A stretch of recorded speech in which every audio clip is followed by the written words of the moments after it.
আসসালামু আলাইকুম। ইনশাল্লাহ আজকে আমরা ASA 26 এর জন্য কিছু শর্টকাট ফর্মুলা লেনদেনের শিখে নিব ইনশাল্লাহ। একটা ঘটনা লেনদেন হতে হলে দুটি জিনিস থাকতে হবে। এটা হচ্ছে অর্থের অঙ্কে পরিমাপযোগ্য আর হচ্ছে আর্থিক অবস্থার মাপকাঠি। আর্থিক অবস্থার পরিবর্তন হতে হবে আর হচ্ছে অর্থের অঙ্কে পরিমাপযোগ্য হতে হবে। লেনদেনের 7টা বৈশিষ্ট্য রয়েছে, তার মধ্যে আমি 3টে বৈশিষ্ট্যকে কাউন্ট করছি, বাকিগুলো আপনারা পড়ে নেবেন। তার মধ্যে একটা হচ্ছে অর্থের অঙ্গে পরিমাপযোগ্য, আর্থিক অবস্থার পরিবর্তন আর হচ্ছে দ্বৈত সত্তা, মানে দুটি পক্ষ থাকবে।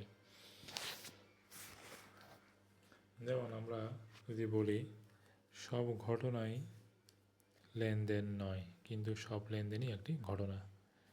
Every transaction is an event. প্রত্যেক লেনদেন কি এটা ঘটনা, but event is not an transaction, কিন্তু প্রত্যেক ঘটনা কি না ট্রানজ্যাকশান নয়। এখানে শর্ত আর্থিক অবস্থা, অর্থের যোগ্যতা সত্তা। তারপর দেখেন ঘটনা লেনদেন কি না, আমি এভাবে সাজাইছি আপনাদের জন্য এই ট্রিক্সটা।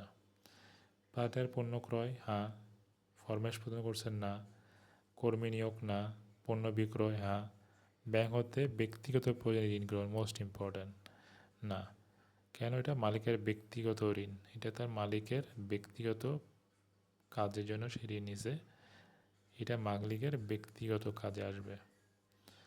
কিন্তু যদি বলতো মালিক ব্যাংক ব্যক্তিগত প্রয়োজনে ব্যবসার ব্যাংক হতে উত্তোলন করছে, সেক্ষেত্রে ইয়া লেনদেন ছিল। যেমন আসেন পরের পেজে দেখাচ্ছে আপনাদেরকে, ব্যাংক হতে ব্যক্তিগত প্রয়োজনে নগদ টাকা উত্তোলন, সেক্ষেত্রে ইয়া লেনদেন। কিন্তু ব্যক্তিগত লোন নিচ্ছে, এটা মালিকের ব্যক্তিগত দায়।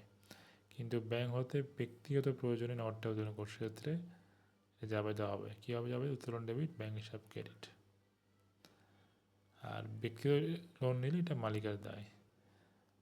অর্থাৎ সাপোজ যদি আমি ধরি, এটা একজন ক্যাশিয়ার, তার দায়িত্ব কি ব্যবসা হিসাব নিকাশ করা। এখন মালিক যদি তার ব্যবসা থেকে টাকা নিয়ে যায়, যদি তার ছেলের বেতন প্লাস কি তার জীবন বিমা করাতে হবে, জীবন বিমা টাকা নিয়ে যায় তার ক্যাশিয়ার থেকে, কাউন্টার থেকে, সেক্ষেত্রে যে ক্যাশিয়ার হিসাব রক্ষক সে কী করবে? সে কি লিখবে না? শুধু লিখবে না যে মালিক কী কী পারপাসে নিচ্ছে, সে শুধু লিখে রাখবে মালিক এখান থেকে এত টাকা উত্তোলন করছে, দ্যাটস ইট।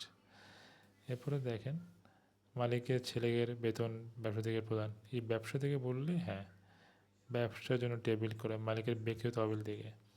তাহলে এটা কেন? হ্যাঁ, কারণ মালিকের টাকা দিয়ে ব্যবসার জন্য টেবিল কিনছে, তাহলে ব্যবসায় কী আছে? সম্পদ আসছে, এই লেনদেন।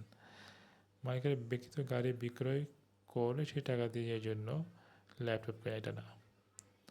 তাহলে আজকের ছোটো শর্টকাট যে টেকনিকগুলো শিখিয়ে দিলাম, এগুলো একটু মনে রাখি এবং বাসায় প্র্যাকটিস করি ইনশাআল্লাহ।